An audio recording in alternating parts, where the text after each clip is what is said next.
Hey everyone, it's Rob the Backyard Gardener, and today I'm going to be planting some potatoes, tomatoes, and peppers that I've grown from seeds. Some of the tomatoes I did pick up at a nursery because I'm interested in trying some of the larger varieties, but I wanted to show you the new raised bed I put in order to plant all these, plus give you a quick shot of the garden, kind of like a garden tour of what I've got so far. Now, I will be growing other things throughout the season. I still have to get my seed starts ready to go outside, but that's a whole nother video. And also, as a reminder, I will be updating my citrus, my kiwi, and my apple trees here shortly. I just wanted to get these other plants from their pots in the ground since I had space, and it's time to do it because it's already early April, and in Texas, you like to get stuff in the ground before April. All right. Let's flip the camera around, take a look at what I'm planting, and the new raised bed.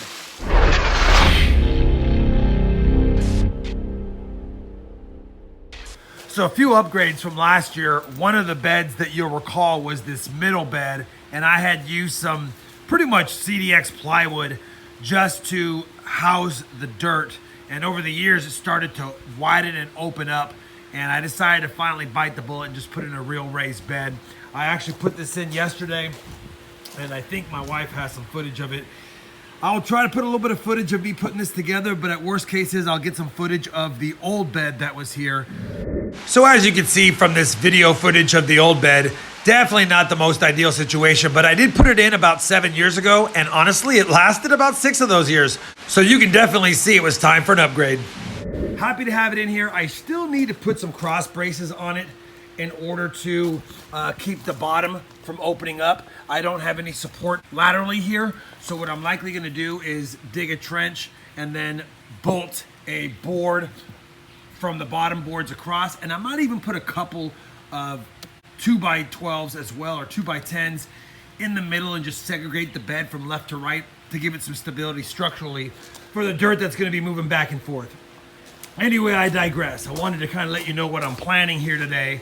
Today I'll be planting some Yukon Gold potatoes. I've got some extra Yukon Golds that grew eyes, and I just pretty much chitted them. I decided to just chit them over the last couple of months just to get them ready, and they are definitely ready to get into the ground. Some of them really didn't do too much. Now, these are store-bought potatoes. These are not seed potatoes.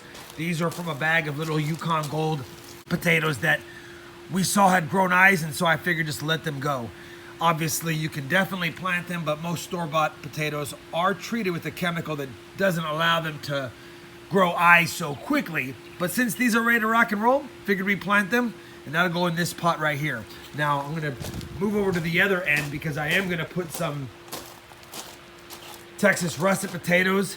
These have been in a bag for the last like 9 weeks. And maybe 3 months, between 9 weeks and 3 months. And I've just let them chit on their own. No fridge, no nothing, just letting them sit in a bag in the pantry, in the dark. And then about 3 days ago, I put them out here in the sunlight, and they went from being little eyes to just ready to rock and roll. And so since they look so good, I figured time to get them into the ground as well. And what I thought was kind of cool is, you tell me, does that look like a moose, or is it me? Anyway, we're gonna get those in the ground over here as well. And then now we'll move on to what I've got as far as planting to do. We've got some sun sugar tomatoes that are just rocking and rolling, ready to get in the ground. There'll be 4 of those, and they like full sun, and it does get pretty good sun here. I don't know about 6+ hours like they like. I think it gets about 5 hours at the most here. So we'll have to see how they do here, but this is the only spot I have available for these bad boys. Next up, I've got some Carolina Reapers. I've got 5 of them. Started those indoors, and they are ready to get in the ground. I have been hardening them off on the patio for the last 10 days. So they were in full sun yesterday, and no worse for wear. Now, they did get a little bit of some damage here, but at the end of the day, they are ready for the outside sun, I believe. Next up, we have some Tombstone Ghost, and I started these indoors, and they are finally ready to go out there. It's so amazing to me how some peppers just take off and some are just waiting. And then over here we got some Sweet 100s, and these are a great tasting little tomato. This guy actually dried up a little bit, Great tasting little cherry tomato, good for salads, good for a lot of things. Same with the sun sugar. That one's very sweet, but it's a yellow tomato, not a red one like these sweet 100s. Over here, I am putting in some Beefmaster tomatoes.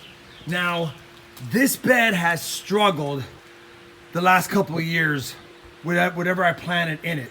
So I might amend this soil with a little bit of nitrogen fertilizer, or at least a balanced 10-10-10, because everything I've put over here has struggled.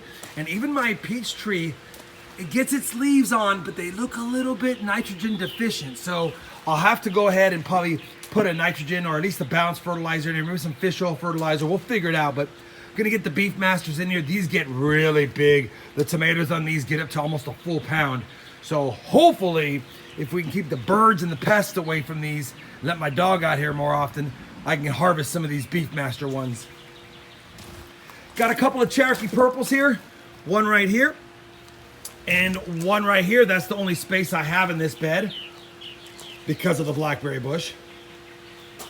And then in this bed, poor plants are hanging over there like, Rob, get me in the ground.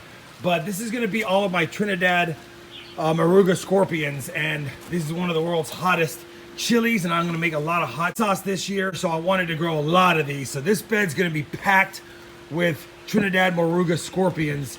We'll have to see how they do. Some are loving it already, and some are looking tired. I actually have a couple of artichoke plants.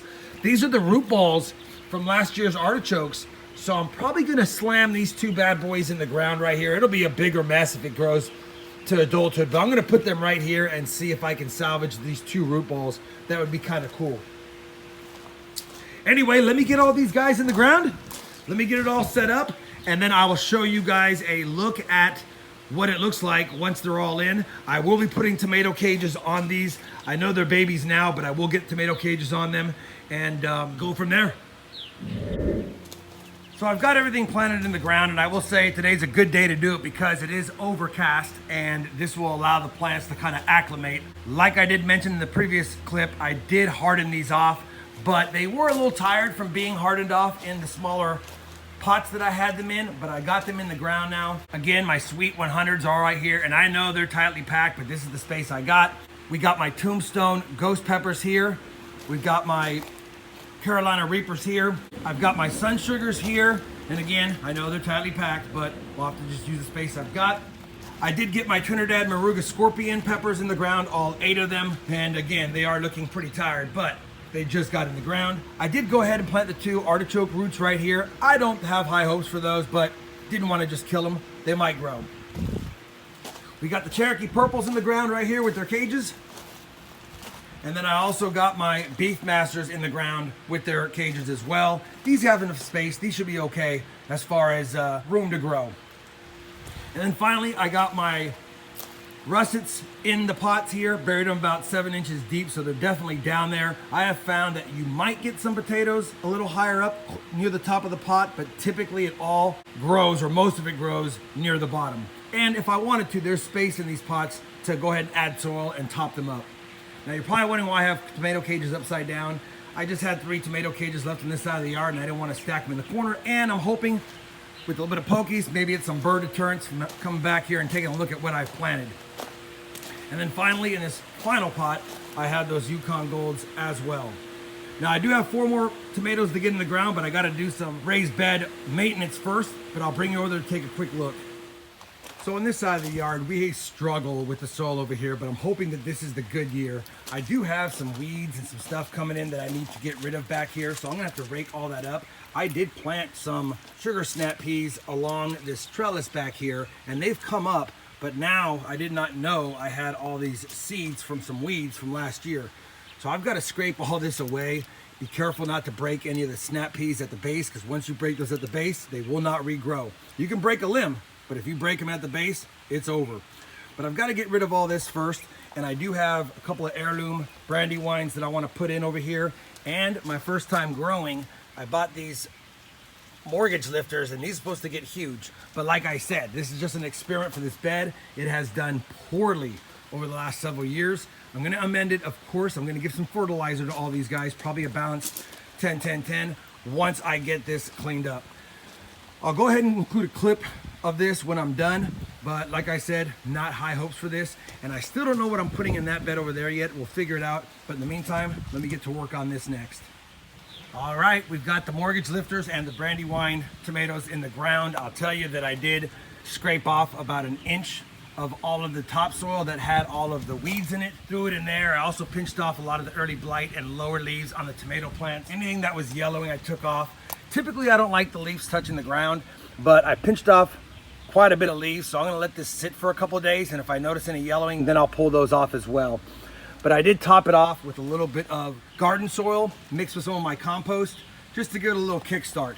Hopefully, these guys make it on this side of the yard, because like I said, this side of the yard I've struggled, but this garden soil and my compost should give it a little boost, at least in the beginning, and we'll see how it progresses throughout the year. Well, there you have it. That's my garden tour / planning video for today. And like I mentioned, I will be growing other things either from seed or from nursery starts. Just depends on what I have space for. I have a couple of raised beds that I can still use, and I still have another side of the yard that I didn't even show in this video that does have some raised beds in it, although it has blackberries, apple trees, kiwis, and grapevines, and we'll have to see how those do this year because that side of the yard gets full sun most of the day. Hopefully you enjoyed this backyard garden tour and planting video. If you did, I'd appreciate a thumbs up. And as always, everyone, happy gardening, and thanks for watching.